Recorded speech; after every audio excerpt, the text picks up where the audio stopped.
Welcome! I am Dr. Kevin Hadley, and this is the Board Game Professor. So today we're reviewing Stone Age by Michael Tummerhofer and Rio Grande Games. Blah. I know that's not his real name, that's a pseudonym, but I can't remember his real name right now. In any case, so if what we're trying to do with these videos again is review the educational value of games, not just review the games as a game. We'll do that a little bit too, but mostly what can this game teach you and how can you use it to teach different things, and how well does it actually teach those things. And we won't go over how to play the game, though there are other videos on general flow of the game and also explicitly how to play the game. So if you're watching this, we're assuming that you know the basics of how the game flows and the kinds of decisions you have and what you can do with the game. So let's get into the review, okay? So so the basic thing in this game, yes, it's a worker placement, and I think worker placements have a lot of nice educational value. I mean, I love worker placements. It's my favorite mechanic within a game. And I would say the key thing that a worker placement teaches you is critical thinking, timing, and problem solving. Okay. However, this is a different type of worker placement in my opinion, in that it's kind of lighter on the worker placement aspect. So if you look at something like Caverna or Caverna or maybe like Keyflower or whatever, it's just like you have to have it timed just right, and you have to you're like killing each other over spots. Okay, that happens in this game, and it's definitely part of the strategy of blocking spots and such. But I wouldn't say it is as brutal as it is in those games. So what does this game actually teach you? So I would say the biggest thing that this game teaches you is resource management. Okay, but specifically resource allocation. So you have all these resources. You have food, you have wood, you have brick, you have stone, you have gold, but you even have people. You have time. Like I said, in a worker placement, you have that timing aspect of it. And so that's still an important part. It's just not as important. Okay. But you do have the timing as a quote-unquote resource that you have available to you to figure out, okay, where should I spend my resources? Where should I invest my resources? Okay. And so, first off, let's think about the people aspect. Okay. So you have these people, okay, and you can allocate. Now, some of the spots is just, so if you look at the central stuff, okay, the granary, the lovemaking hut, and the tool shack, okay. Okay, well, the tool shack, you're investing in that to make collection easier later on, okay. So you invest your people resources. Yeah, okay, I need wood, but I can get more wood later if I get tools, okay, or whatever. Granaries, okay, granaries, they make it so you don't have to get as much food. So A, it's easier to get food, okay, but B, okay, now that I don't need to get food, I can focus my resources on other applications, on other pieces of my portfolio, so to speak, okay. And then, lovemaking, oh, well, yeah, if I make a new tribe member, I get more people. I have more expenses associated with that, so I have more food that I have to worry about, but I have more people. And so these are different decisions and different thinkings that need to be considered when playing this game. And so so it's really about, I have these resources and I need to manage them, but not so much like, okay, when do I spend them? It's more like, what do I spend them on? Okay, so you want to continually use your resources. Okay, you want to use the wood whenever you can. You want to use the brick whenever you can. Okay, and you want to use the food whenever you can. It's more of, what do I put it into? Okay, do I put it into a house? Okay, do I, okay, am I going to get more points, a better civilization out of investing in my house versus a card? And same thing with the cards. Okay, now, the one resource card is always a good buy. Always. You know, that one should always be bought, basically. Unless you don't have resources, or there's, you know, it's like, well, I need to get some other stuff. But that's another decision that needs to be made. Is, you know, but then there's that, okay, this one's worth 3 resources. Do I wait till it's cheaper? Or do I do it now? You know, do I try to steal it away from my opponents? And so these are all resource management, resource allocation decisions. And so in terms of a parallel that you might see in a classroom is, okay, it could be things like, you know, this could be used as a parallel for time management. Okay, time is a resource for a student. Okay, and so you have this time, you're going to spend the time. It's a question of what time you spend where and when. Okay, oh, I need to sleep. Do I sleep here? Do I sleep here? Okay, oh, I need to get this homework assignment done. Okay, do I spend the 2 hours here or do I spend the 2 hours here? Okay, same thing here. Okay, I need wood, but do I get the wood now or do I do something to make getting wood easier? So do I take that hour nap so that I'm a little bit more refreshed and can get this assignment done in 3 hours versus 6 hours? And anybody who's ever pulled an all-nighter probably relates to that statement right there. It's like, do I take the sleep so I can be more efficient? Or do I just get it done? Okay.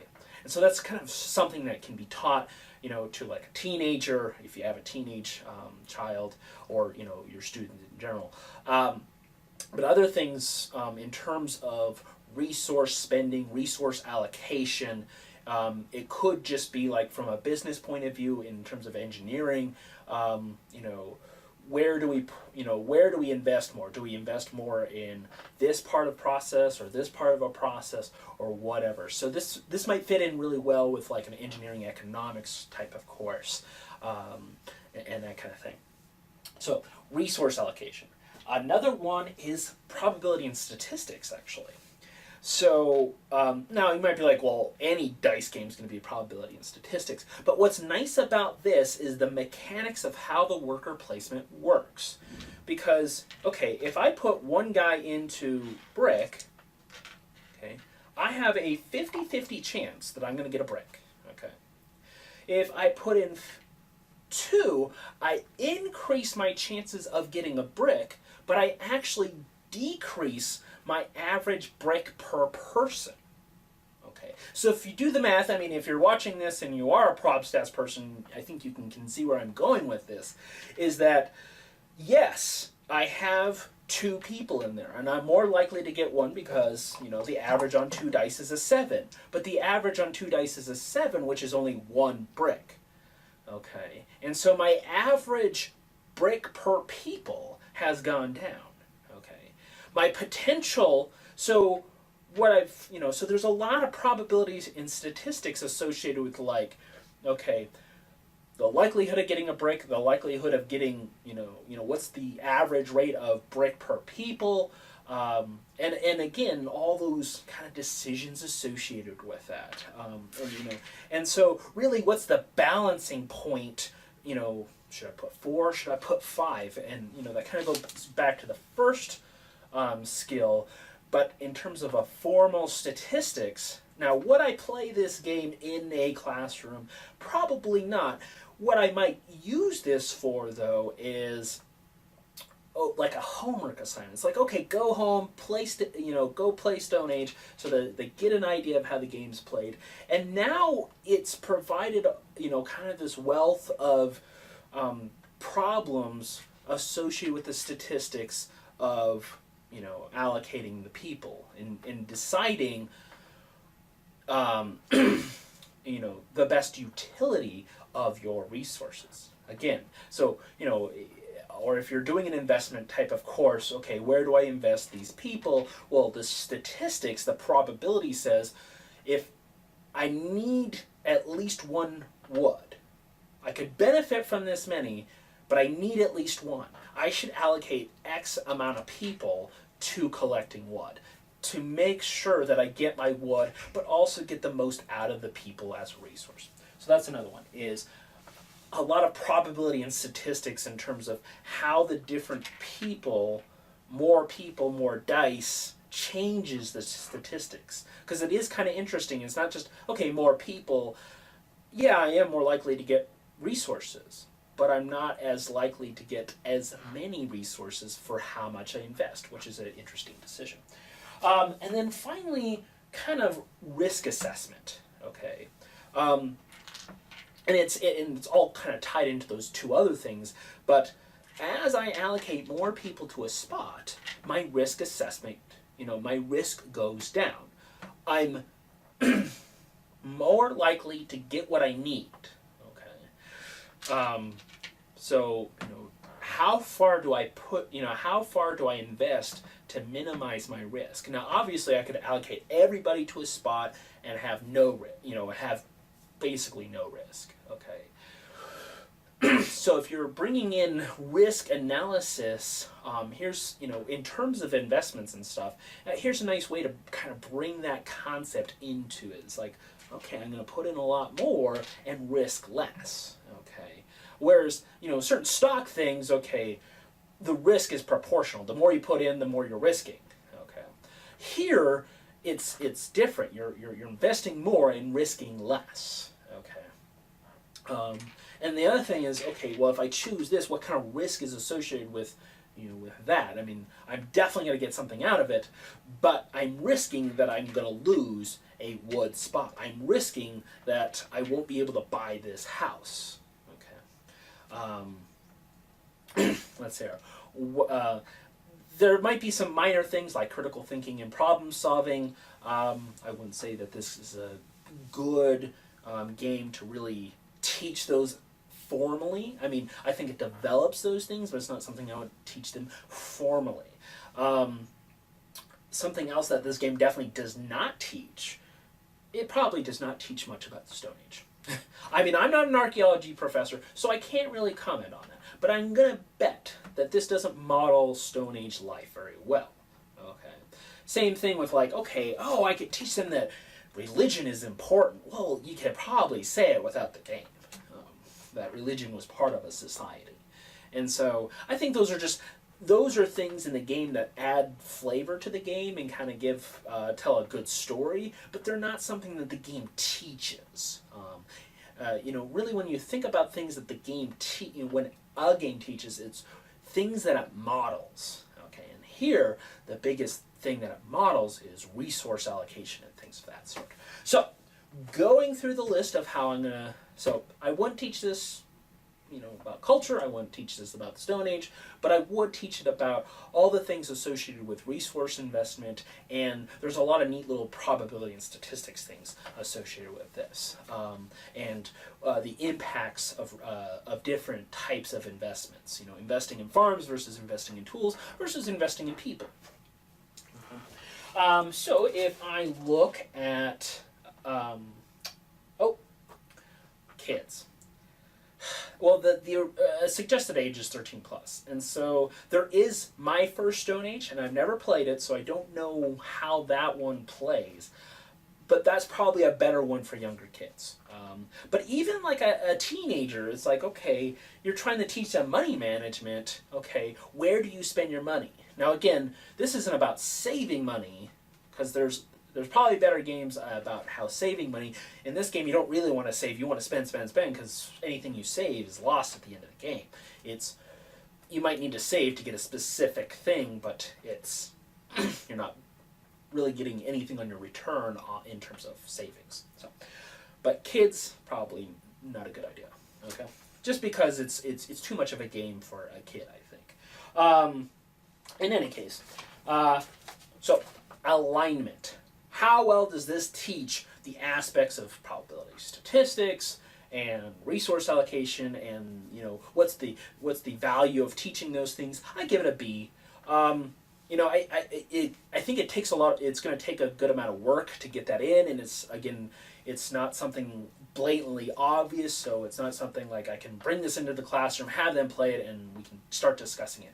It probably requires a little bit more prep and a little bit more kind of creativity about how to bring this in, but I still think it at least brings in something different to have them apply what they've been learning. So it is a B.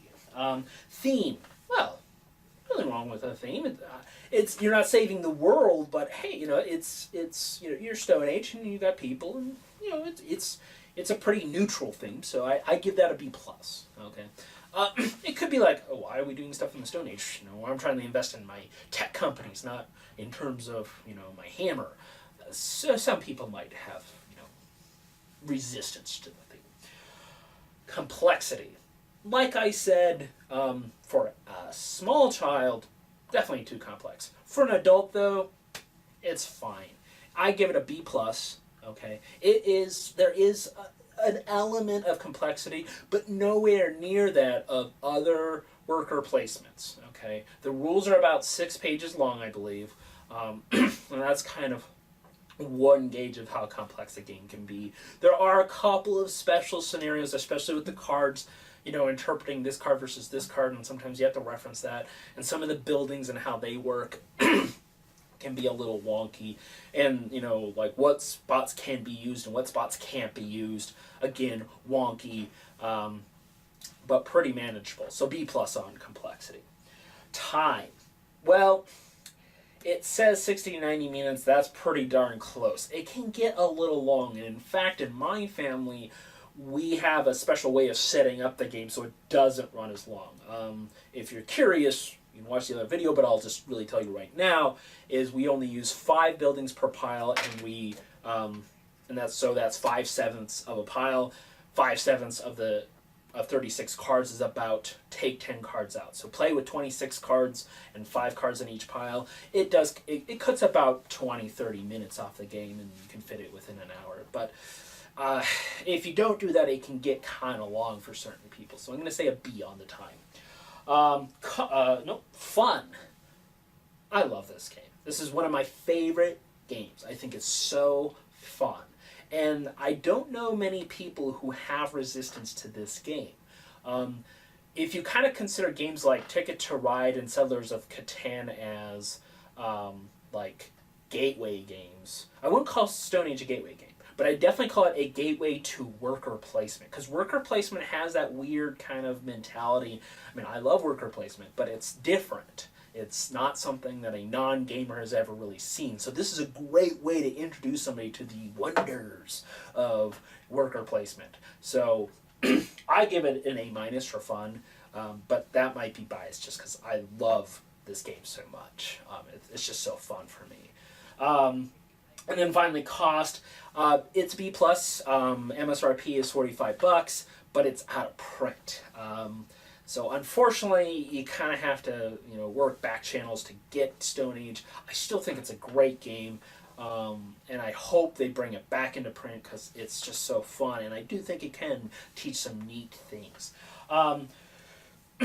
Now, as an educational game, overall, how do I grade this? Well, based on all those grades, wherever I put them, I give this a B. It's definitely passing. It has some neat things. I would definitely take the effort to try to figure out how to put it in if I am teaching statistics or if I am teaching some sort of resource management course. And even in terms of like a high school student, I think it's worth the effort. But there are things that could be improved, and so it's not the best game to teach something, but it's a good game to teach something. So I give it a B. Now, in terms of me personally, this as a game, not as an educational tool, how do I grade this? Again, an A-. I just love this game. It's just so fun. And like, maybe it doesn't have like the replayability. I mean, it has just as good replayability as any other game. And now I don't play this game that often. But whenever I do play it, I really enjoy it. It's always fun, and it's always just kind of like, it's there's a good enough different strategies that you can go for the buildings or go for the cards, and there's just there's that sense of bloodthirstiness that comes into the game with a worker placement, but not I hate you after the game that comes from a worker placement. So I think it finds a nice balance. And again, it's lighter than a lot of worker placement games. So it's something that I can play with my parents. It's something I can play with more casual gamers versus serious gamers. So so I really like Stone Age as a game. So hopefully you learned something. Again, the main thing that we want to learn from this game is about its resources and how we can use those resources. And there's risk associated with that and some probability and statistics that you could use to assess that risk. So, I'm Dr. Kevin Hadley. This has been the Board Game Professor. We have been reviewing Stone Age, and hopefully you keep tuning in on what you can learn from board games. Next time, I'm thinking Tokaido, but I'm not sure. So, oh, no, I know what I'm going to do. Terror in Meeple City. I'd be like, Terror in Meeple City? Yes!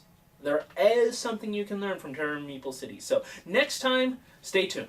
Thank you so much for watching, and I hope to see you again.